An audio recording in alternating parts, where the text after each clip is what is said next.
ನಮಸ್ಕಾರ. ಸುದ್ದಿ ಸರ್ಕಲ್ಗೆ ಸ್ವಾಗತ. ನಾನು ನಿಮ್ಮ ಭಾಗ್ಯನಾರಾಯಣ ಬೊಗವರಪು.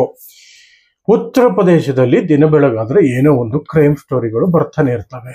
ಕೊಲೆ ಆಗೋದು, ದಲಿತರ ಮೇಲೆ ದೌರ್ಜನ್ಯ, ಮಹಿಳೆಯರ ಮೇಲೆ ದೌರ್ಜನ್ಯ, ರೇಪು, ಗ್ಯಾಂಗ್ ರೇಪು, ಈ ತರದ್ ಏನೋ ಒಂದು ನಡೀತಾನೆ ಇರುತ್ತೆ. ಆದ್ರೆ ಈಗ ನಡೆದಿರುವಂತಹದ್ದೇನಿದೆಯಲ್ಲ ದೌರ್ಜನ್ಯ, ಇದು ಸಾಮಾನ್ಯ ಜನರ ಮೇಲೆ, ಸಾಮಾನ್ಯ ಪ್ರಜೆಗಳ ಮೇಲೆ ನಡೆದಿರುವಂತಹ ದೌರ್ಜನ್ಯ ಅಲ್ಲ, ಬದಲಾಗಿ ಪೊಲೀಸರ ಮೇಲೇನೆ ಹಿಂದುತ್ವ ಪಡೆಗಳು ದೌರ್ಜನ್ಯ ನಡೆಸಿರೋದು, ಪೊಲೀಸರಿಗೇನೆ ಬೆದರಿಸಿರೋದು, ಪೊಲೀಸರಿಗೇನೆ ಕಣ್ಣು ತೋರಿಸಿ ಹಲ್ಲು ಕಡ್ದು ಇನ್ನೇನು ಹೊಡೆದೇ ಬಿಡ್ತೀವಿ ನಿಮಗೆ ಅಂತ ವರ್ತಿಸಿರೋದು. ಇಷ್ಟೆಲ್ಲ ಆಗಿರೋದೆಲ್ಲಿ?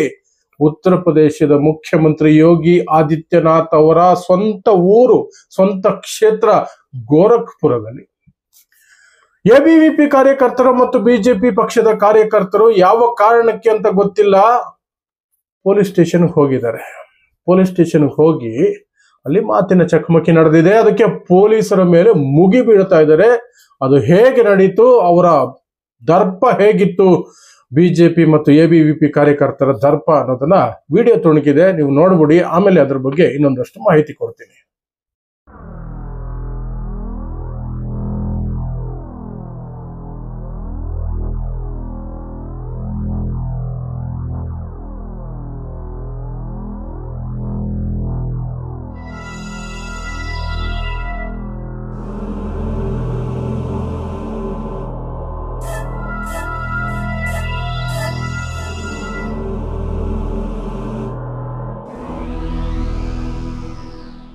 ಸೊ ನೋಡಿದ್ರಲ್ಲ, ಪೊಲೀಸರ ಮೇಲೆ ಇನ್ನೇನು ಹೊಡಿಬೇಕು ಅಷ್ಟು ಮಾತ್ರ ಬಾಕಿ, ಆ ಮಟ್ಟಕ್ಕೆ ಹೋಗಿ ಅವರ ಮೇಲೆ ಮುಗಿ ಬೀಳ್ತಾ ಇದ್ದಾರೆ.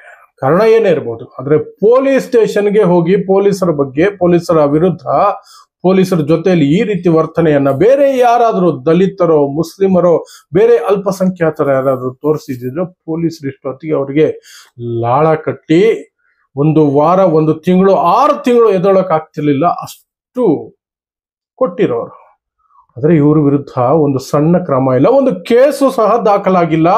ಪೊಲೀಸ್ ಸ್ಟೇಷನ್ಗೆ ಬಂದು ಇವರು ಈ ರೀತಿ ದೌರ್ಜನ್ಯ ಮಾಡಿದ್ದಾರೆ, ರೌಡಿಸಂ ಮಾಡಿದ್ದಾರೆ, ಪೊಲೀಸರ ವಿರುದ್ಧನೇ ಈ ರೀತಿಯಾಗಿ ವರ್ತನೆ ಮಾಡಿದ್ದಾರೆ ಅಂತ. ಯಾಕೆ ಅಂದ್ರೆ ಅದು ಆದಿತ್ಯನಾಥ್ ಅವರ ಸ್ವಂತ ಊರು, ಆದಿತ್ಯನಾಥ್ ಬೆಂಬಲಿಗರ ಊರು, ಆದಿತ್ಯನಾಥ್ ಇರುವಂತಹ ಕ್ಷೇತ್ರ, ಅವರ ಸ್ವಂತ ಕ್ಷೇತ್ರ ಗೋರಖ್ಪುರ. ಮತ್ತು ಇವರೆಲ್ಲರೂ ಸಹ ಆದಿತ್ಯನಾಥ್ ಹೆಸರು ಹೇಳ್ಕೊಂಡು ಅವ್ರಿಗೆ ದೌರ್ಜನ್ಯ ಮಾಡೋದು ಮಾಮೂಲಿ. ಯಾಕೆಂದ್ರೆ ಆದಿತ್ಯನಾಥ್ ಮನಸ್ಥಿತಿನೂ ಅದೇನೆ.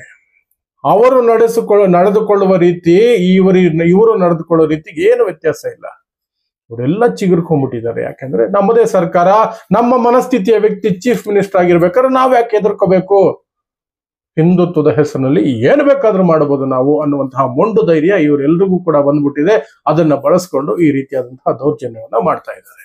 ಸೊ ಇದು ಉತ್ತರ ಪ್ರದೇಶದ ಆದಿತ್ಯನಾಥ್ ಅವರ ಸ್ವಕ್ಷೇತ್ರ ಗೋರಖ್ಪುರದಿಂದ ಬರ್ತಾ ಇರುವಂತಹ ಭಯಾನಕ ಸುದ್ದಿ. ಇದನ್ನ ನಿಮ್ಮ ಮುಂದೆ ಇಡೋದಕ್ಕೆ ನಾನು ಪ್ರಯತ್ನ ಪಟ್ಟಿದ್ದೀನಿ. ನೋಡ್ತಾ ಇರಿ ಸುದ್ದಿ ಸರ್ಕಲ್. ನಾನು ನಿಮ್ಮ ಭಾಗ್ಯನಾರಾಯಣ ಬೊಗವರಪು.